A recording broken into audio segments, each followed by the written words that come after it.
안녕하세요. 목동 시대인재 라이벌 매스랩 소속 이화여고 2학년 전담 강사 심하영입니다.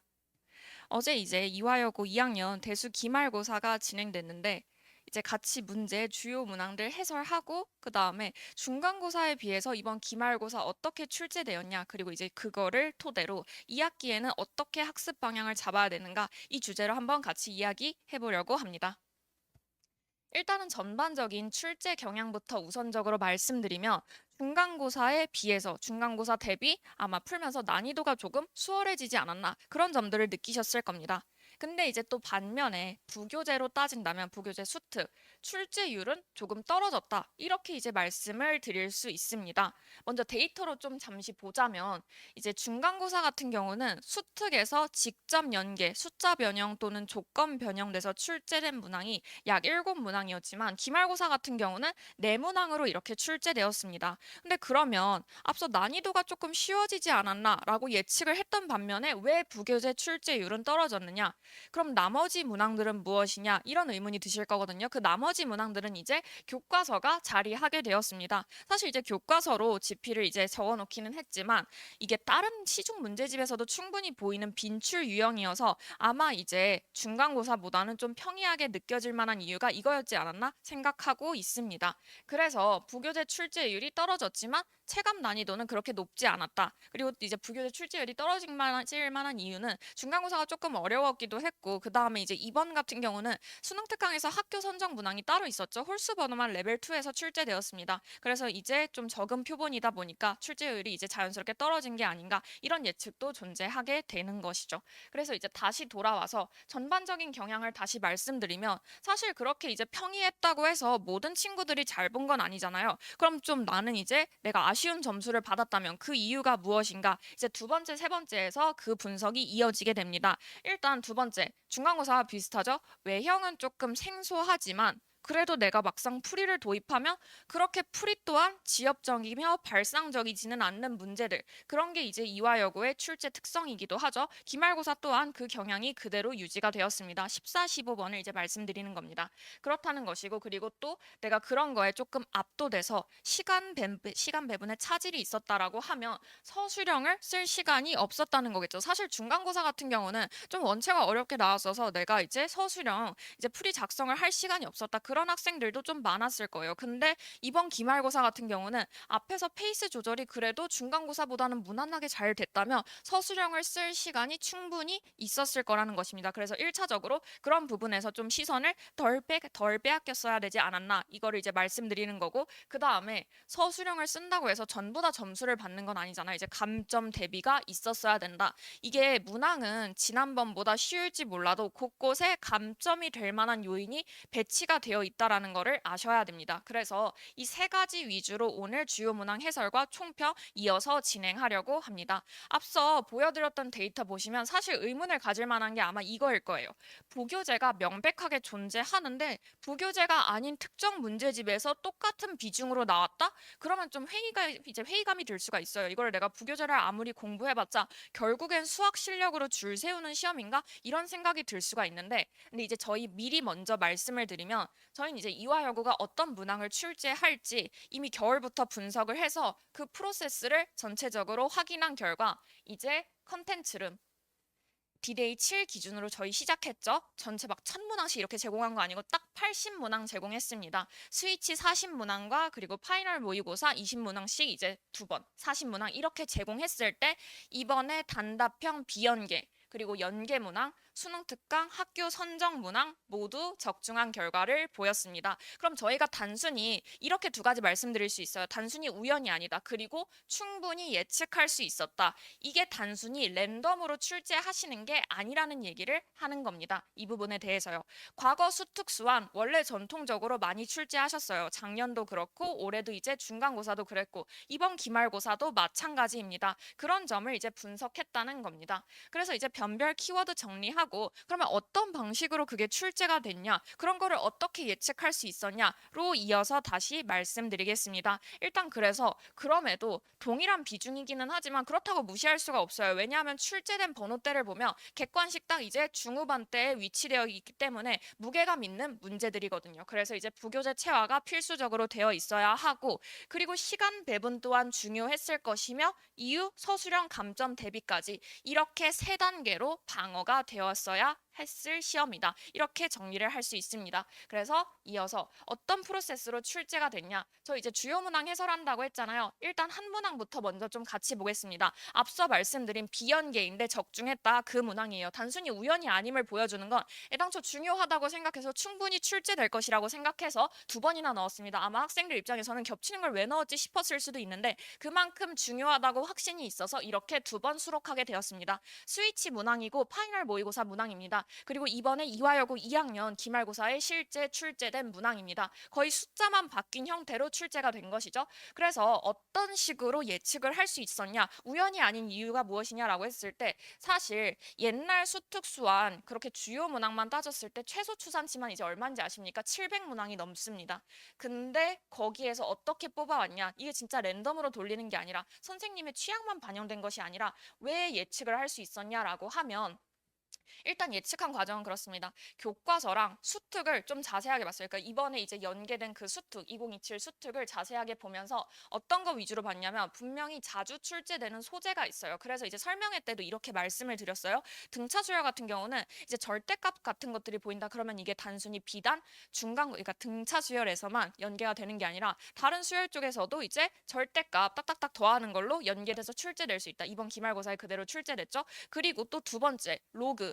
교과서에도 로그가 있고 그 다음에 또 수특에도 로그 이제 계속 중복으로 언급되고 있어요. 그런 것들 보면은 아 이게 로그가 수열의 합에서 같이 다시 나올 수 있지 않냐 하면은 14번에 이제 이따가 분석할 주요 문항 14번에 로그 이렇게 껴서 나오는 거 그대로 나왔죠. 그런 것도 이제 생각할 수 있을 것입니다. 근데 또 그거는 예상을 안 했어요. 로그인데 이제 정수 부분 떼우는 거 왜냐하면 그거는 수특 학교 선정 문항 옆에 비껴가서 6번으로 있었을 거거든요. 그러면 그게 이제 나오진 않을 거라고 생각했어요. 그래서 넣지는 않았습니다. 그러고 또한 이제 2번 여기 단답형 2번 같은 경우는 어떻게 해석을 했냐? 시험법에 이제 이렇게 적혀 있거든요. 이제 대단원 마무리 삼각함수 그래프 쪽에 이쪽에 포함하는 문항은 언제든지 이제 뭐 출제될 수 있다. 이런 식으로 기재가 되어 있었어요. 그러면 사실 예측할 수 있는 게 이제 삼각함수 그래프를 다시 내겠다라기보다는 수열 쪽 전단원을 생각해 보면 삼각함수 그쪽이 다시 등장할 만한 곳이 수열의 합 그리고 수열의 귀납적 정의가 있거든요. 그쪽에서 주기성 확인하는 과정으로 좀 몇 번 출제된 적이 있습니다. 그러면 이쪽에서 이제 연결을 하는 거죠. 무조건 그렇게 중심 소재가 겹친다고 100% 출제된다가 아니라 그래서 옛날 EBS 수특수안에 수록이 되어 있느냐. 수록이 되어 있었습니다. 그래서 얘 같은 경우는 출처가 이제 옛날 수특수안 중에 있어요. 그래서 그쪽에서 숫자 변형해서 그대로 따오게 되었습니다. 이런 과정을 통해서 정말 체계적으로 분석하고 아 이화여고는 이런 문항을 좋아하겠다. 그런 것들을 연구하였습니다. 저희 라이벌 매스랩에서 같이 연구하였습니다.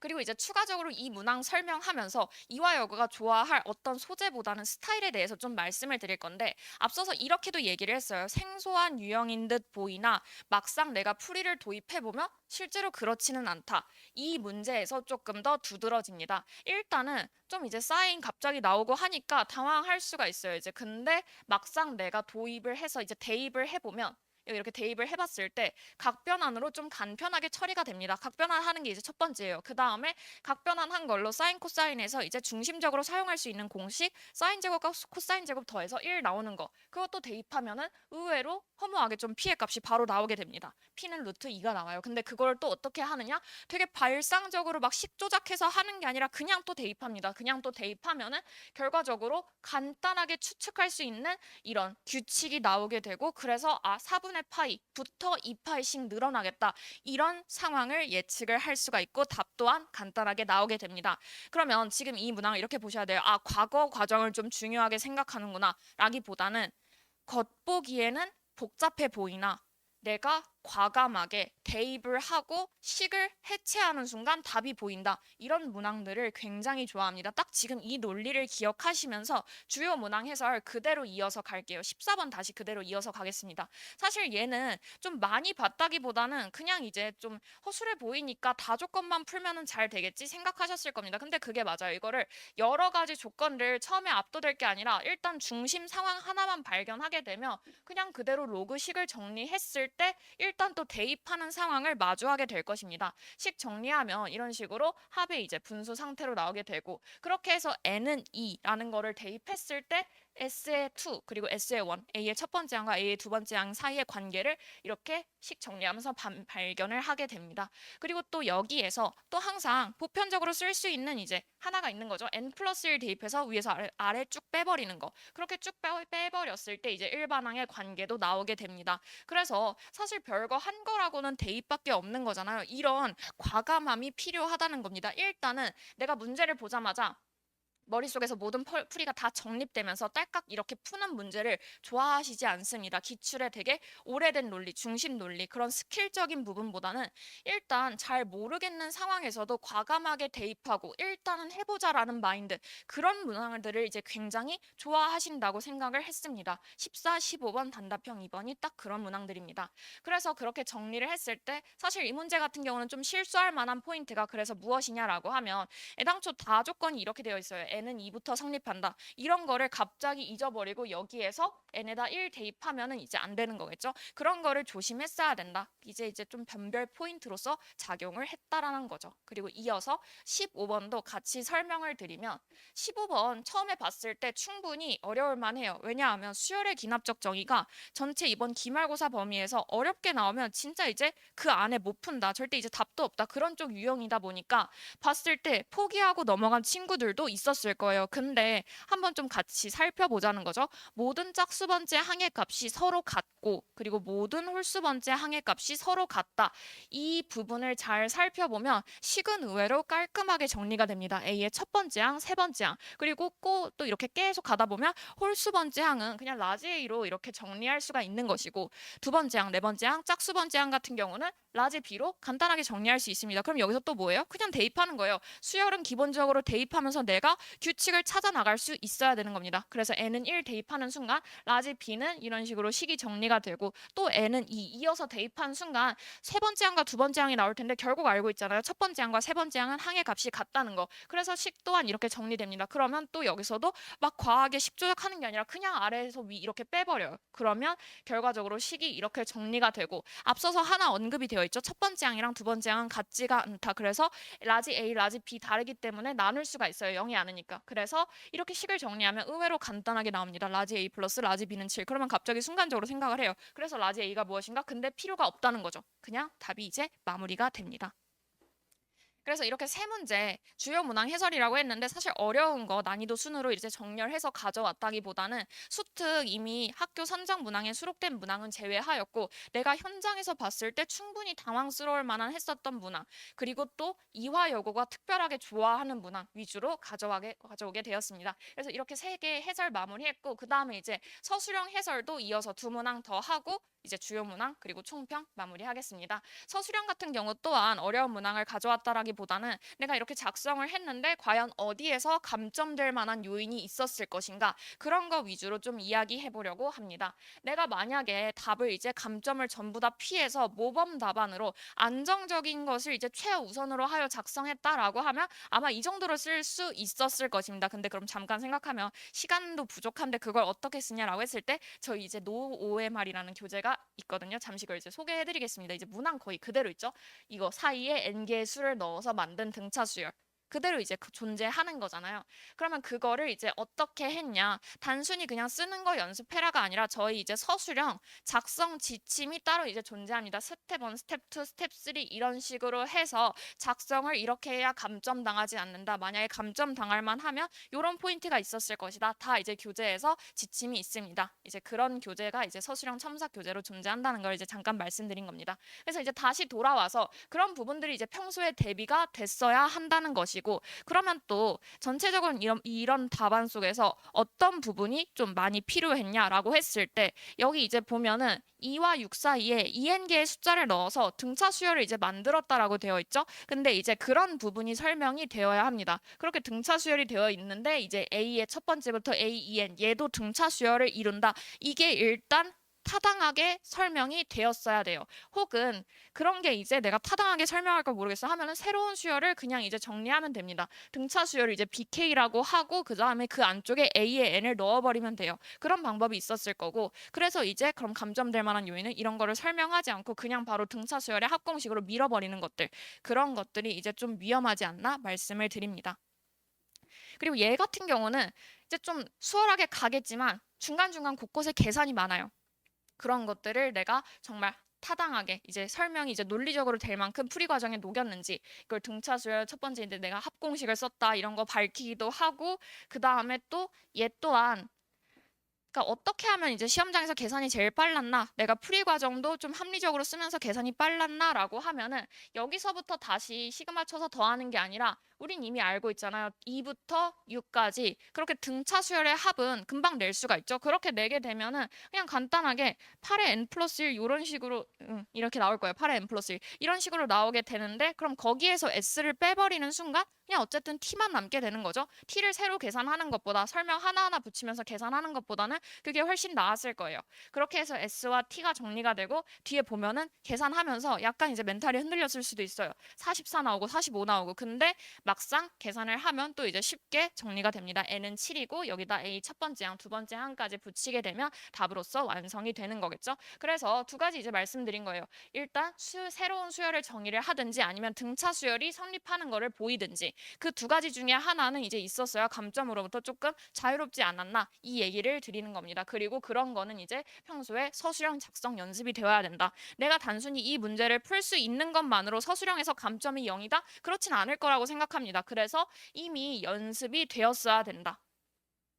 그리고 이제 서술형 3번도 이어서 얘기를 하면 이쪽에서도 또 이제 압도가 될 수가 있어요. 사인 법칙, 코사인 법칙인데 왜 함수가 나오지? 하지만 이것도 내가 그냥 도입해보면서 그냥 몇 개 대입해보고 해결을 해봤을 때 또 간단하게 풀리는 거를 경험하셨을 겁니다. 일단 여기 1번 같은 경우 보면 BOC 여기 각이라고 하는데 덧셈 정리 쓰면은 좀 감점될 만한 사유가 되는 것이겠죠. 그럼 어떻게 풀었어야 됐나?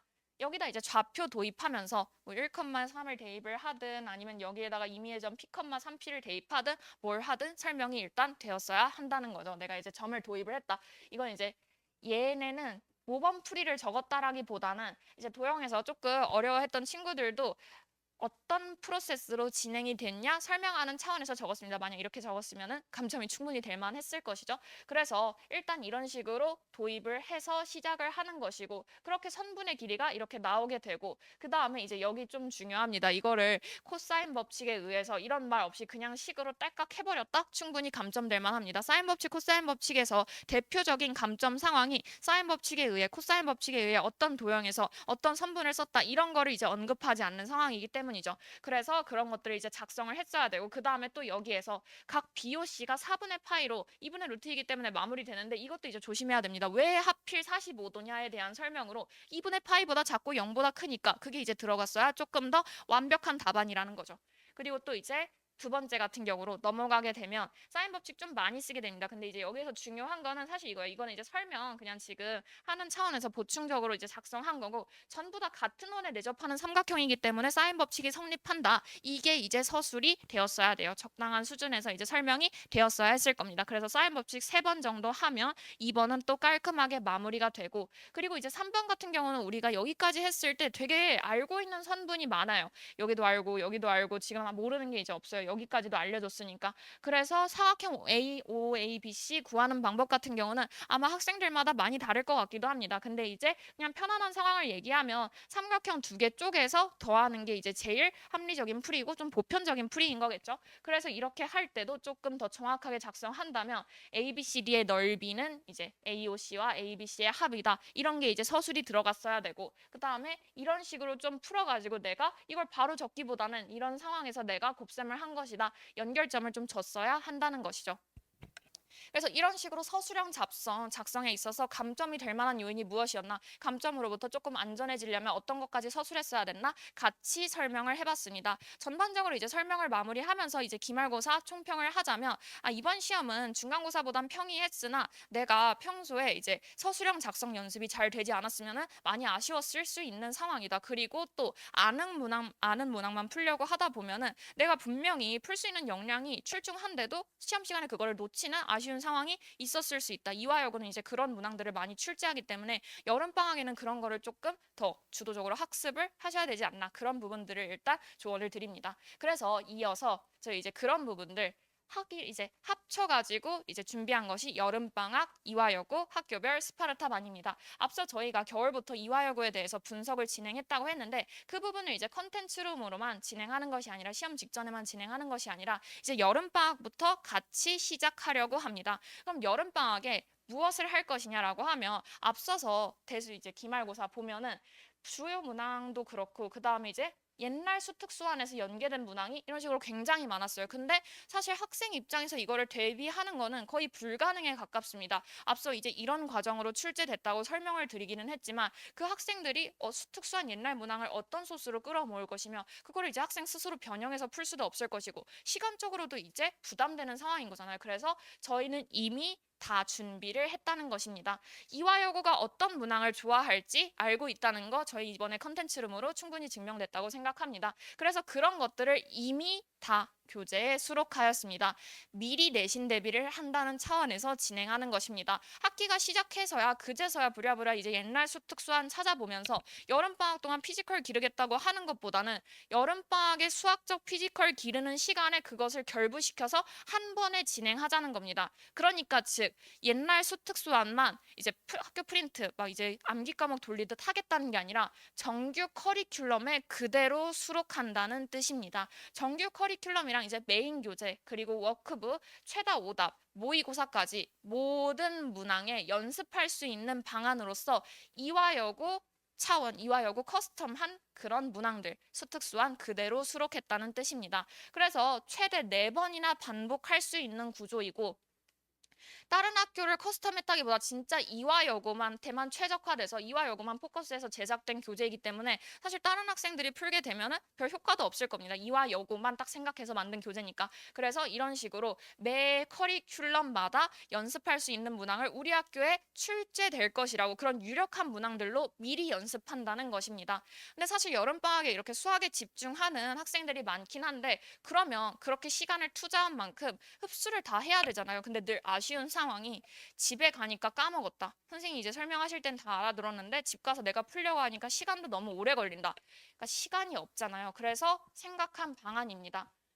클리닉 의무 참석인데요. 이제 수업 이후에 클리닉이 진행되는 겁니다. 올클 구조여서 그날 배운 거는 바로 그날 복습하고 그날의 학습은 그날에 마무리한다. 이런 이제 의도로서 제작된 구조입니다. 그날 이제 수업에서의 과제 그리고 또 테스트 오답, 질문 전부 다 수업 이후 클리닉에 해결한다는 상황입니다. 그러면 이게 단순히 감독이 상주하면서 그냥 자습 시간만 늘리는 그런 구조가 아니라 강사인 제가 직접 상주하면서 학생들 질문도 해결하고 그 다음에 개인 상담 시간으로도 어떤 이제 학생마다 취약한 유형이 있을 거잖아요. 그리고 또 보강해야 될 사실들, 상황들 그런 것들도 제가 이제 하나하나 다 관리하는 과정입니다. 근데 이걸 단순히 제 기억력에만 의존해서 막연하게 하는 게 아니라 올클 시트라는 게 이제 존재합니다. 올클 시트란 과제, 테스트, 오답 연구 보존하는 디지털 생활기록부 차원에서 제가 이제 학생들 하나하나 조금 더 자세하게 면밀하게 조사할 수 있는 그런 이제 도움인 거죠. 그래서 그런 상황들이 이제 클리닉에서 일어나게 되고 그렇기 때문에 제일 이제 중요한 거예요. 시간을 좀 아끼자는 차원에서 집 가서 하면 까먹을 거 바로 그날 해결해서 전부 다 흡수하고 집에 가자라는 겁니다. 그래서 좀 의무 참석을 권장하는 상황입니다.